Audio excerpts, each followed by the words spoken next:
I never thought I'd say this out loud, but my farm got raided by a bunch of fake cops. And I wasn't just some hapless victim either. No, I was ready for it. These wannabe lawmen thought they were playing the game, but they didn't know they had walked straight into mine. It all started with Karen, my lovely neighbor who seemed to have a personal vendetta against me the minute I stepped onto my land. She had this way of looking at my property as though she owned a piece of it, like my little piece of heaven on earth was a thorn in her side. And to be honest, it was starting to get under my skin. But nothing could have prepared me for what she would do next. My farm is my sanctuary, a place where I built everything from scratch, my bar, my barn, my fences. But Karen? She had a problem with it all. Every time she drove by, she'd throw me these stares that made me feel like I was doing something wrong. At first, it seemed like the usual nosy neighbor stuff. A passing comment here and there about how my fences weren't up to code or how I should watch out for the HOA. But that wasn't what bothered me. It was the way she'd park her truck on the road, the engine idling just a little too long, eyes on my property like she was taking notes for some weird inspection. I shrugged it off. But the next day, things took a turn. My farm's little bar, nothing fancy, just a small wooden structure where I'd unwind after a hard day of work, was completely wrecked. I was inside, tending to the animals when I heard it. That unmistakable sound of tires crunching over gravel. But this wasn't a casual drive-by. I turned just in time to see her truck barrel right into my bar. The impact was so forceful that the entire structure wobbled and nearly collapsed. The sound of wood snapping under pressure was the last thing I heard before the truck reversed and sped off. I stood frozen for a moment, staring at the mess. The bar that I had worked so hard to build, crushed by a neighbor who apparently thought she had the right to destroy what was mine. But that was only the beginning. Karen wasn't done. A few days later, I woke up to find more damage. This time, she didn't even have the decency to hide it. New signs appeared on my property, posted at every corner, every fence post. They were laminated, official-looking, and had all the right markings. Simmons Valley HOA compliance, they read. But there was one problem: I didn't belong to any HOA. This wasn't just a minor inconvenience. This was an attack. And I knew I couldn't sit back and let her push me around. I tore the signs down, of course, but they just kept coming back. I'd rip them off, and the next day, there would be a new batch. The worst part? She wasn't even trying to be subtle about it. She didn't knock on my door. No, she sent her enforcers. 2 men in khakis, vests with patches that read HOA Patrol. I watched them walk up to my property line like they owned it. They even had clipboards and walkie-talkies, playing the part of law enforcement.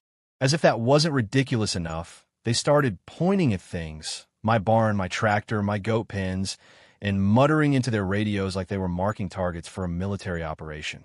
I knew they weren't real. They had no badges, no credentials.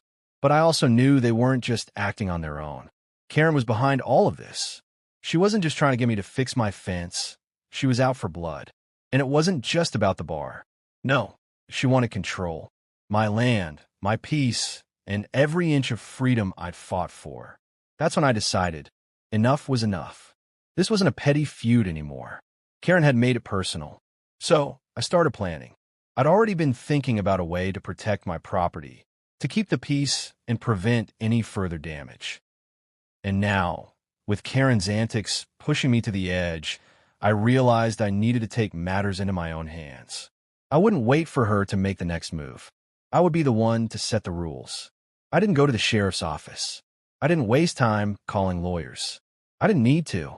I knew exactly what I was going to do. I wasn't going to let her walk all over me. I would make sure that my farm, my property, and my bar were protected in a way that Karen would never see coming. It didn't take me long to get the supplies I needed. I went to the local hardware store, bought the materials, and set up my project. I wasn't just going to put up a fence. No, I was going to install something that would make it clear to anyone who tried to cross that line. This was my land, and I wasn't playing games anymore. I spent the next few days working, building, digging, and wiring everything into place. When I was done, I stood back and admired my work. The electric fence was up, running along the perimeter of my farm. It was invisible to the naked eye, but it wasn't something Karen, or anyone, could ignore. And when she tried to drive past my farm again, she would get a shock of reality that I woke up early the next morning. the air crisp and quiet, with the sun just beginning to stretch its golden rays across the land. The electric fence was now fully set up, tucked away against the fence line, a silent barrier waiting for anyone who dared cross it. I stood there for a long moment, sipping my coffee, thinking about the days ahead. Karen wasn't going to know what hit her when she showed up next. It wasn't just about protecting my property anymore. It was about making a statement. A statement that said, "You don't mess with what's mine." The next day, I saw her truck from a distance, that same dull gray SUV she always drove, creeping slowly down the road that led to my farm. I knew she was coming before I even saw her face. I watched from the porch, my hand still wrapped around my mug, feeling the familiar pulse of adrenaline begin to kick in. She'd driven by countless times before, but today was different. This time, she was coming to test me, to see if her tactics would work again. She stopped just before the entrance to my property, staring at the fence like she could already sense something was different. For a moment, I thought she might turn around, but she didn't. Instead, she got out of her truck, clipboard in hand, the same smug expression she always wore plastered across her face. She looked around, as if inspecting the land, but I knew better. She wasn't inspecting. She was trying to figure out how to provoke me again. I stayed still, letting her approach. As she got closer, I could feel the tension in the air, thick with the unspoken animosity that had been building between us. I could almost hear the thoughts running through her head as she looked at the farm, no doubt plotting her next move. But she wouldn't get the satisfaction of seeing me react. I wouldn't let her see how much she had gotten under my skin. Instead, I watched her approach the fence line, her eyes scanning for any signs of weakness, any way she could tear down what I had worked so hard to build. When she reached the fence, she stopped and looked around. She looked at the signs, the ones I had put up earlier, the ones I knew she would have to take down if she wanted to make her move. But she didn't touch them. She hesitated, just for a moment, as if trying to figure out the next step. And that's when I saw it. The flicker in her eyes, the realization that something had changed. I could almost see the gears turning in her mind as she tried to assess the situation. She stepped forward, slowly, cautiously, and that's when it happened. She took a step too far. The moment her foot crossed the line, the electric fence sent a shock through the air, a sharp crackling sound echoing across the land. The shock wasn't enough to hurt her, but it was enough to make her jump back in surprise. The look on her face was priceless. Utter confusion mixed with frustration. She hadn't expected it. She hadn't known what she was walking into. For a second, I thought she might retreat, but instead, she stood there, shaking her head, clearly trying to figure out what had just happened. She looked down at her feet, then at the fence, and then back at me, as if daring me to make the next move. But I didn't. I stood there, sipping my coffee, watching her every move. There was no need for words. The fence had done all the talking for me. Karen didn't leave immediately.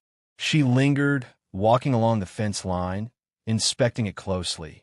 I could see her frustration mounting as she realized she couldn't just tear down what I had put in place. There were no more easy ways in. The land was mine, protected, and she couldn't touch it. I knew it would take more than just a single shock to get her to back off. She wasn't the type to give up easily, but I was prepared. I had planned for this moment, and I knew that no matter how hard she tried, she wouldn't be able to break me. After a few moments, she turned around and walked back to her truck, her posture stiff and defeated. I could see the anger bubbling beneath the surface, but I didn't care. I had won this round. She wasn't going to get away with her petty power games anymore. As her truck drove off, I felt a sense of satisfaction settle over me. I had taken control. I had made it clear that my land, my farm, and my peace were not for the taking. And Karen was just going to have to learn that the hard way. But I knew this wasn't over. Karen wasn't the type to walk away quietly. She would be back. But next time, I would be ready.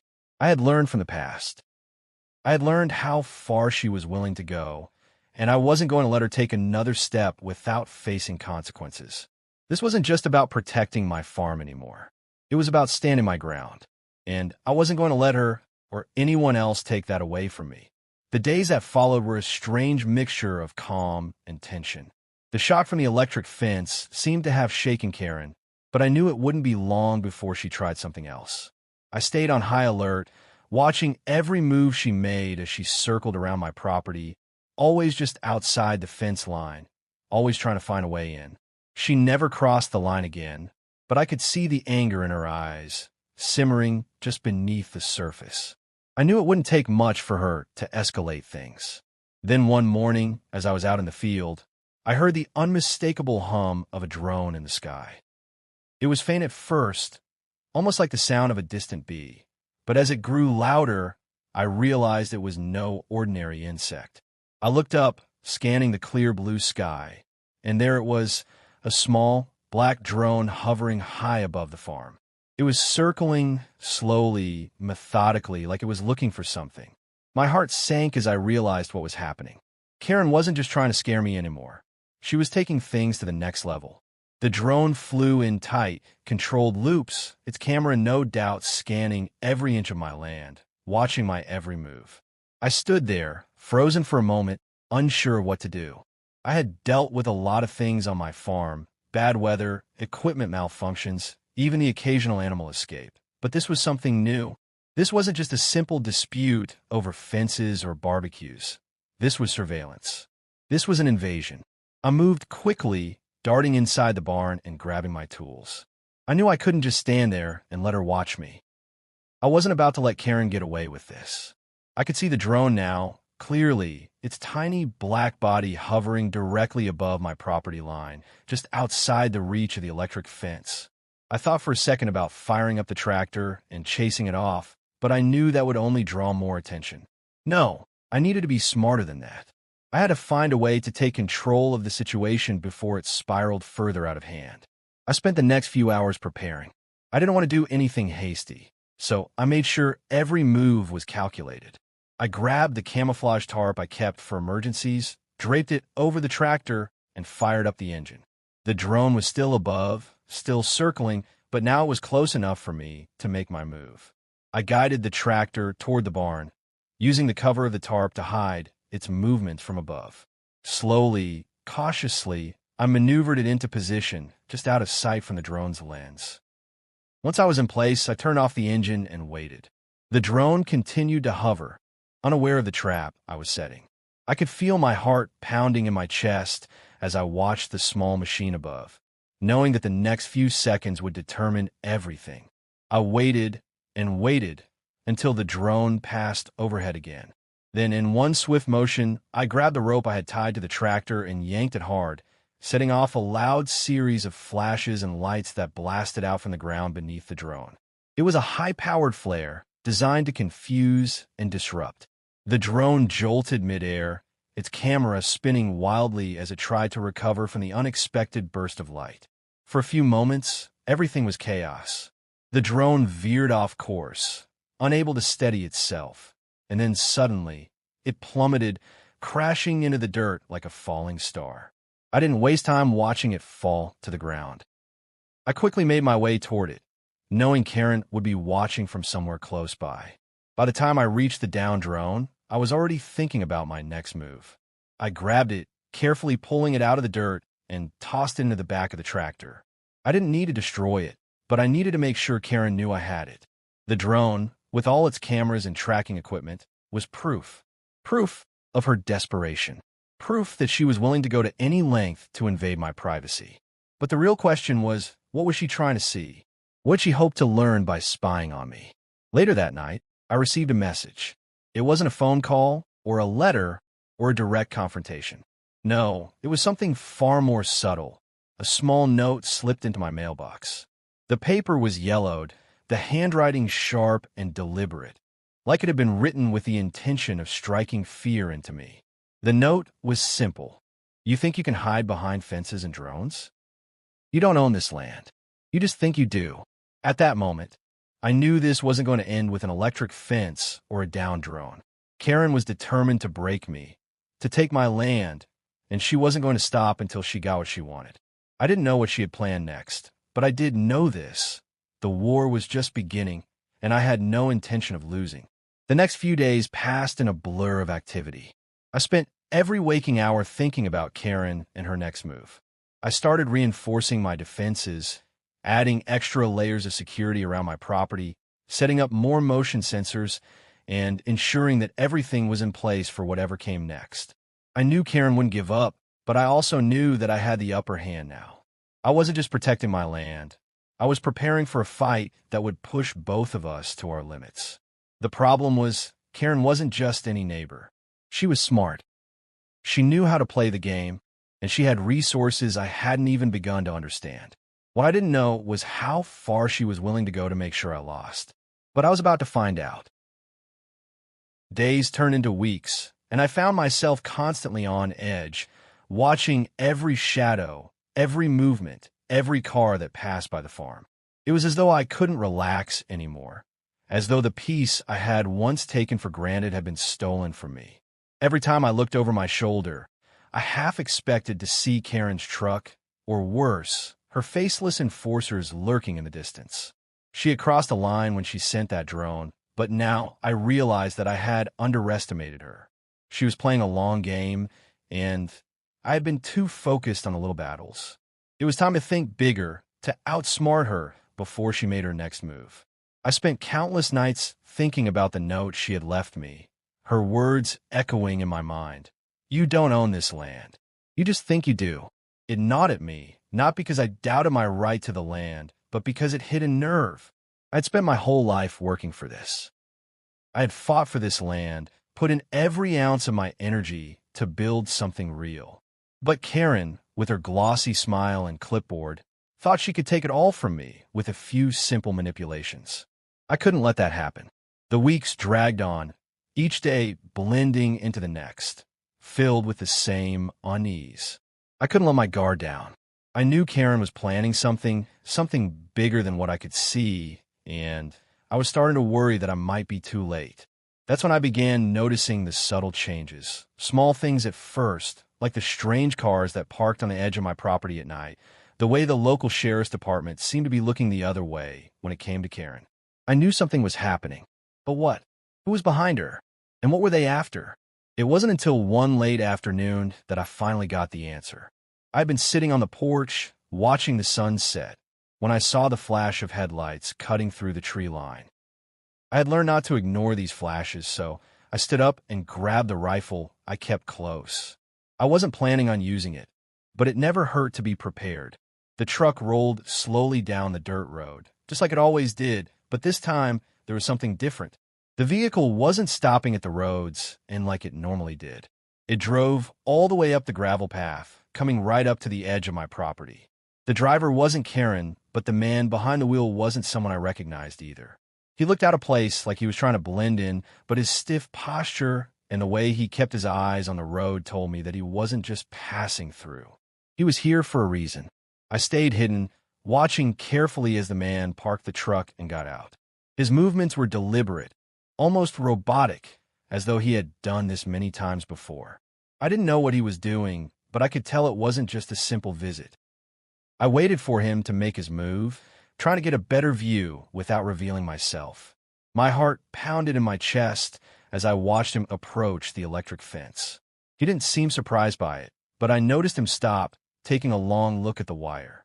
It was then that I realized Karen had sent someone to test me again. But this time, it wasn't just her. This was a bigger operation, one that I wasn't ready for. I decided it was time to make my move. I'd had enough of waiting. I grabbed my phone and texted Langston, the sheriff's deputy I'd called for help when things first started escalating. I didn't know what Karen's game was, but I knew she wasn't acting alone anymore. Langston had been a good ally, and I needed him now more than ever. I could feel my nerves heighten as I prepared for whatever would come next, but I wasn't about to back down. Not now. Not after everything. By the time Langston arrived, the man was still at the fence, inspecting it like it was a battlefield. His presence confirmed everything I had feared. This was no longer just a neighborly dispute. This was something much larger, something that involved real people, real resources, and a very real threat to my land and my livelihood. I watched as Langston pulled up, his cruiser's tires crunching on the gravel, and the man at the fence froze. I could see the realization hit him. He wasn't alone anymore. He wasn't invisible. And for the first time in weeks, I allowed myself to breathe. Langston stepped out of his car, his face hard and focused. He wasn't here to ask questions. He was here to put an end to this. The man at the fence stood his ground for a moment longer, but when Langston moved toward him, his confidence wavered. It didn't take long for Langston to start asking the right questions, and in a few minutes, we had the answers we needed. The man wasn't just some random intruder. He was part of Karen's network. His presence, his calm demeanor, his ability to blend in. It all pointed to a bigger plan. As the situation unfolded, I realized just how deep Karen's involvement went. She had been using her position as HOA president to recruit others, to create a network of enforcers and spies, all working together to take down people like me. I wasn't just a lone target in her eyes. I was a symbol of resistance, a reminder that there were still people out there who fought for their freedom, who wouldn't back down to her petty rules. And Karen wasn't the type of person who let people like me get away. But this was it. This was the moment where everything changed. I wasn't just going to sit idly by while she tried to push me out. This was my land, my farm, and I was going to fight for it. No matter what, Langston was on my side, and together, we would make sure that Karen's reign of terror would come to an end.